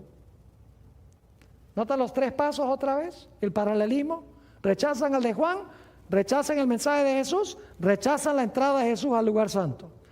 En 1844 los mileritas predican, ese mensaje se rechaza por parte del mundo cristiano en su mayoría. Como resultado no están listos para recibir el mensaje del segundo ángel, que es de salir de allá, y por lo tanto están impreparados para seguir a Jesús al lugar santísimo del santuario. Sigue diciendo, y por haber rechazado los dos mensajes anteriores, entenebrecieron de tal manera su entendimiento que no pueden ver luz alguna en el mensaje del tercer ángel que muestra el camino que lleva al lugar santísimo. Vi que así como los judíos crucificaron a Jesús, las iglesias nominales, que son aquellos que rechazaron lo que sucedió en 1844, las iglesias nominales han crucificado estos mensajes de los tres ángeles y por lo tanto no tienen conocimiento del camino que lleva al Santísimo, ni pueden ser beneficiados por la intercesión que Jesús realiza allí. Como los judíos que ofrecieron sus sacrificios inútiles, ofrecen ellos sus oraciones inútiles al departamento que Jesús abandonó. ¡Qué bárbaro! La mayoría de los cristianos están elevando sus oraciones al apartamento donde no está Jesús. No siguieron a Jesús al Santísimo y por lo tanto no le están obedeciendo. Sigue diciendo, como los judíos que ofrecieron sus sacrificios inútiles, ofrecen ellos sus oraciones inútiles al departamento que Jesús abandonó. Y ahora escuchen. Y Satanás, a quien agrada el engaño, asume un carácter religioso y atrae hacia sí la atención de esos cristianos profesos, obrando con poder sus señales y prodigios mentirosos para sujetarlos en su lazo. La sinagoga de Satanás, ¿recuerdan? Babilonia, que está llena de demonios, dice la Biblia. Dice, a algunos los engaña de una manera y a otros de otra. Tiene diferentes seducciones preparadas para afectar diferentes mentalidades. Algunos consideran con horror un engaño, mientras que reciben otro con facilidad. Satanás seduce a algunos con el espiritismo. También viene como ángel de luz y difunde su influencia sobre la tierra por medio de falsas reformas. Las iglesias se alegran. Estas son las iglesias que rechazaron el mensaje de 1844. Las iglesias se alegran y consideran que Dios está obrando en su favor de una manera maravillosa cuando se trata de los efectos de otro espíritu. La excitación se apagará y dejará al mundo y a la iglesia en peor condición que antes. Y ahora escuchen, hoy en día se ve supuestamente un gran reavivamiento entre las iglesias protestantes de los Estados Unidos. La gente habla en lengua y la gente salta y la gente canta y la gente grita y hay milagros y sanamientos y todo. Escuchen esto. Vi que Dios tiene hijos sinceros entre los adventistas nominales, es decir, las iglesias que rechazaron el mensaje de la entrada de Cristo al lugar santísimo. Vi que Dios tiene hijos sinceros entre los adventistas nominales y las iglesias caídas. Y esta es la buena nueva. Y antes que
sean derramadas las plagas, los ministros y la gente serán invitados a salir de esas iglesias y recibirán gustosamente la verdad. Satanás lo sabe. Ahora escuchen bien, Satanás sabe que ese mensaje viene invitando a los verdaderos hijos de Dios a salir de esas iglesias donde hay milagros y señales y prodigios. Dice, Satanás lo sabe. Y antes que se dé el fuerte pregón del tercer ángel, despierta excitación en aquellas organizaciones religiosas, a fin de que los que rechazaron la verdad piensen que Dios los acompaña. Satanás espera engañar a los sinceros e inducirlos a creer que Dios sigue obrando a favor de las iglesias. Pero la luz resplandecerá y todos los que tengan corazón sincero dejarán a las iglesias caídas y se decidirán por el remanente. Ahora, permítame leerles un par de citas de Elena G. de White sobre la sinagoga de Satanás. ¿Están entendiendo lo que es la sinagoga de Satanás? Que el mundo cristiano se convirtió en la sinagoga de Satanás en Babilonia en 1844 porque rechazó los mensajes especiales del lugar santísimo.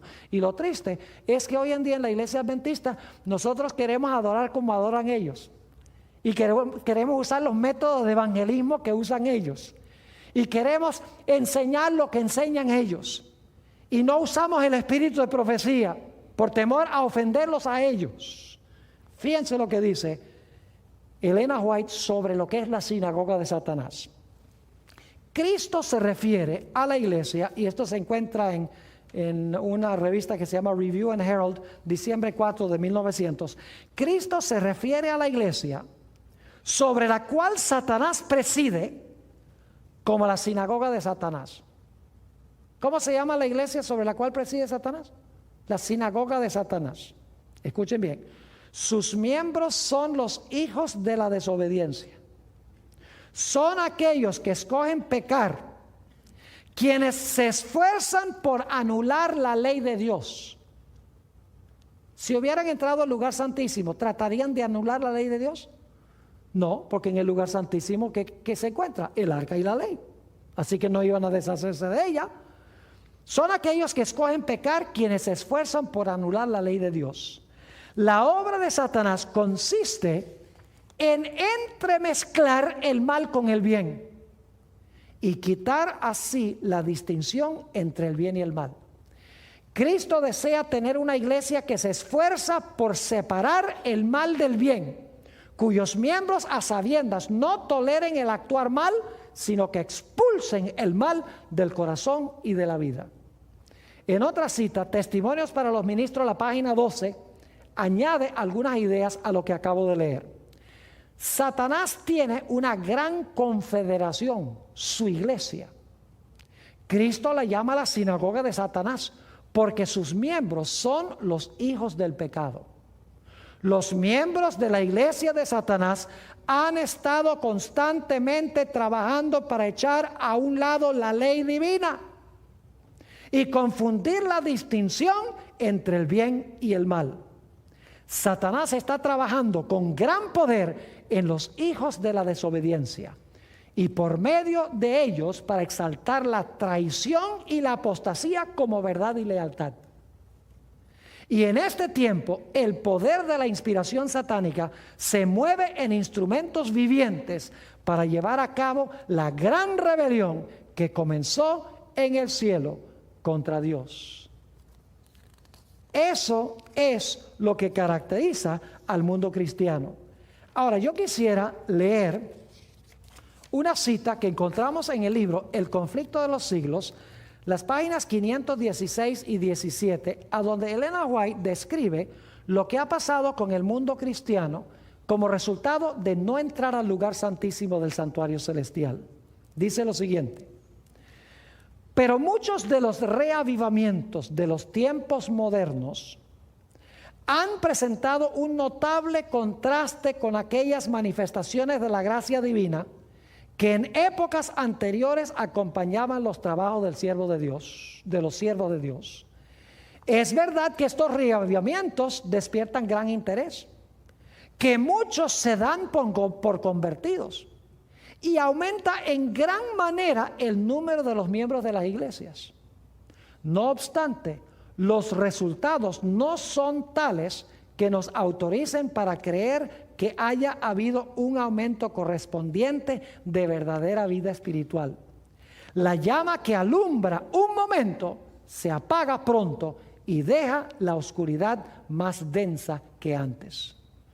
Ahora escuchen, ¿qué caracteriza a estos reavivamientos? Dice, los reavivamientos populares son provocados demasiado a menudo por llamamientos a la imaginación, que excitan las emociones y satisfacen la inclinación por lo nuevo y extraordinario. Es decir, la gente quiere reavivamientos que apelen a sus emociones y que traigan algo emocionante, algo nuevo. Sigue diciendo, los conversos ganados de este modo manifiestan poco deseo de escuchar la verdad bíblica y poco interés en el testimonio de los profetas y apóstoles. El servicio religioso que no revista un carácter un tanto sensacional no tiene atractivo para ellos. Un mensaje que apela a la fría razón no despierta eco alguno en ellos. No tienen en cuenta las claras amonestaciones de la palabra de Dios que se refieren directamente a sus intereses eternos. Yo he encontrado esto vez tras vez. La gente donde hay emoción y donde hay toda clase de cosas que apelan a los sentidos y donde hay baile religioso y donde hay milagros y todo lo sensacional, ahí se llena. Pero empiece a predicarles sobre la importancia de que Dios quiere que guardemos su ley, que Dios quiere que guardemos el sábado, y el lugar inmediatamente se vacía. Ese es un reavivamiento falso. Sigue diciendo la sierva de Dios: para toda alma verdaderamente convertida, la relación con Dios y con las cosas eternas será el gran tema de la vida. Pero, ¿dónde se nota en las iglesias populares de nuestros días el espíritu de consagración a Dios? Los conversos no renuncian a su orgullo ni al amor del mundo. No están más dispuestos a negarse a sí mismos, a llevar la cruz y a seguir al manso y humilde Jesús que antes de su conversión. La religión se ha vuelto objeto de burla de los infieles y escépticos, debido a que tantos de los que profesan ignoran sus principios. El poder de la piedad ha desaparecido casi enteramente de muchas de las iglesias. Las comidas campestres, las representaciones teatrales en las iglesias, los bazares, las casas elegantes y la ostentación personal han alejado de Dios los pensamientos de la gente. Tierras y bienes y ocupaciones mundanas llenan el espíritu, mientras que las cosas de interés eterno se consideran apenas dignas de atención. Eso describe el cristianismo, la sinagoga de Satanás. Sigue diciendo: a pesar del decaimiento general de la fe y de la piedad, hay en esas iglesias, sí, en la sinagoga de Satanás y en Babilonia, hay en esas iglesias verdaderos discípulos de Cristo. Antes que los juicios de Dios caigan finalmente sobre la tierra, habrá entre el pueblo del Señor un reavivamiento de la piedad primitiva, cual no se ha visto nunca desde los días apostólicos. El Espíritu y el poder de Dios serán derramados sobre sus hijos. Entonces, muchos se separarán de esas iglesias en las cuales el amor de este mundo ha suplantado el amor de Dios y de su palabra. Muchos, tanto ministros como laicos, aceptarán gustosamente esas grandes verdades que Dios ha hecho proclamar en este tiempo, a fin de preparar a un pueblo para la segunda venida del Señor. Ahora Satanás sabe esto. Fíjense lo que sigue diciendo. El enemigo de las almas desea impedir esta obra, el verdadero reavivamiento. Y antes que llegue el tiempo para que se produzca tal movimiento, tratará de evitarlo introduciendo una falsa imitación. Hará aparecer como que la bendición especial de Dios es derramada sobre las iglesias que pueda colocar bajo su poder seductor. Allí, en esas iglesias, se manifestará lo que se considerará como un gran interés por lo religioso. Multitudes se alegrarán de que Dios esté obrando maravillosamente en su favor, cuando en realidad la obra provendrá de otro espíritu. Bajo un disfraz religioso, Satanás tratará de extender su influencia sobre el mundo cristiano. ¡Qué barbaridad! Está ampliando lo que encontramos en el mensaje a la iglesia de Filadelfia y lo que se encuentra en los mensajes de los 3 ángeles de Apocalipsis, el capítulo 14. Ahora, ¿recuerdan ustedes ese capítulo de Primeros Escritos donde Elena White describió cómo el Padre entró y se sentó y luego Jesús en un carro de llamas fue traído donde estaba el Padre, se abrió la puerta al lugar santísimo y ahí empezó el Señor Jesucristo su obra? Pues saben ustedes que ese capítulo tiene solamente 1 página y media en el libro Primeros Escritos. Ese libro, Primeros Escritos, fue escrito muy temprano en el ministerio de Elena G. de White. Más adelante ella lo amplió en el libro El Conflicto de los Siglos. Lo interesante es que en El Conflicto de los Siglos, esa página y media de Primeros Escritos, ella amplía desde la página 461 del Conflicto de los Siglos hasta la página 600.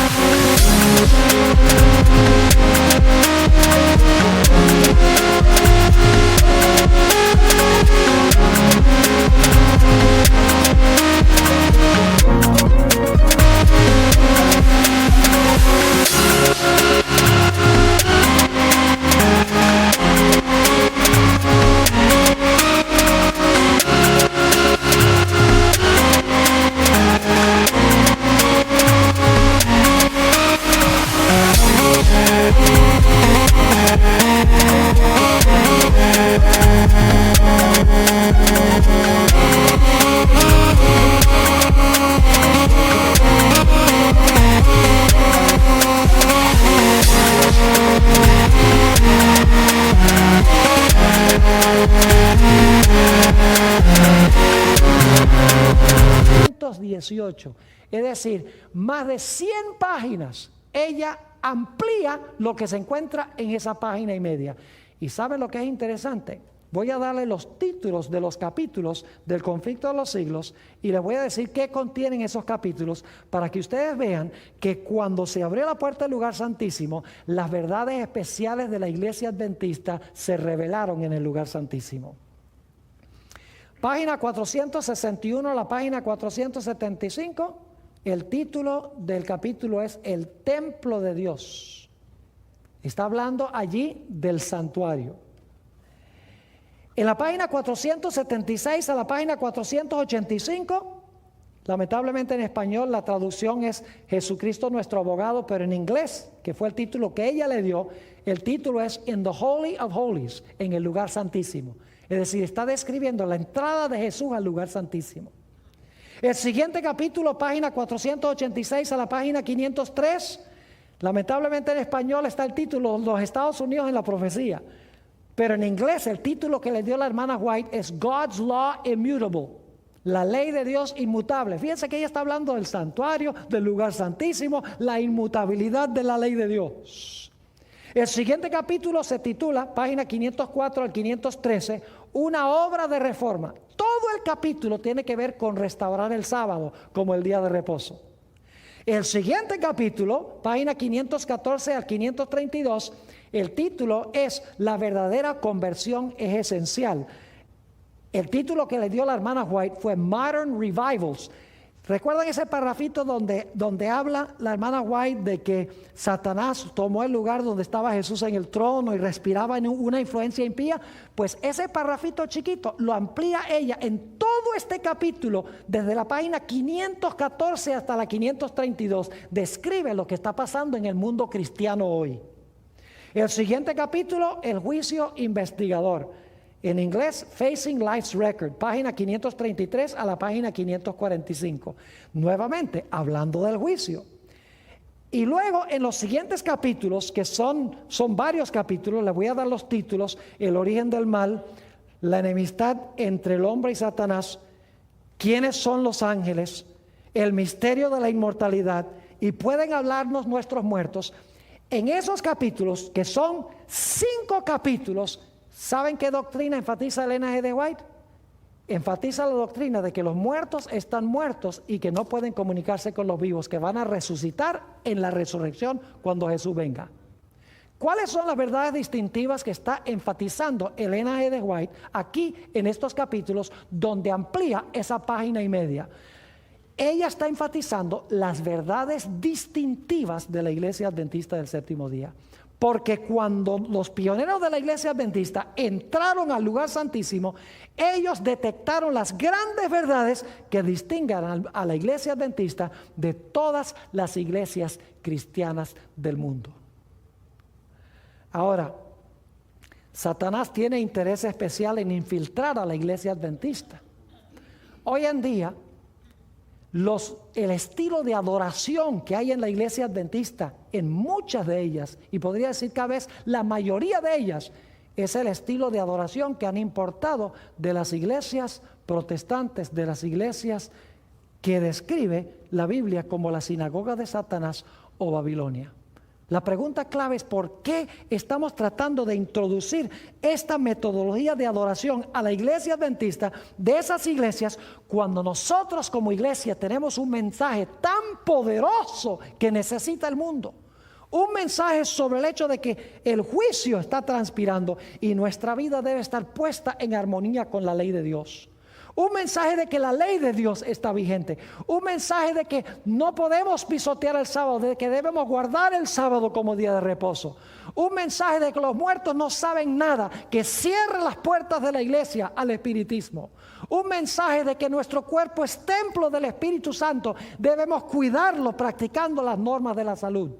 Un mensaje especial del espíritu de profecía, el don de profecía que Dios ha dado a la iglesia adventista para exaltar estas grandes enseñanzas de la santa palabra de Dios. Hoy en día prácticamente no se escucha ni el nombre de Elena G. de White en la iglesia. No se escuchan las verdades distintivas de la iglesia adventista. La razón es que nosotros, en vez de invitar a los que están en el lugar santo que entren al lugar santísimo, nosotros estamos queriendo cerrar la puerta del lugar santísimo y otra vez meternos al lugar santo del santuario. Es decir, en vez de testificarle a la sinagoga de Satanás, a Babilonia, queremos convertirnos nosotros precisamente en eso. Mi oración, mis hermanos y hermanas, es que nosotros nuevamente exaltemos el mensaje de verdad presente para este tiempo y no dejemos que Satanás distraiga al pueblo remanente de Dios.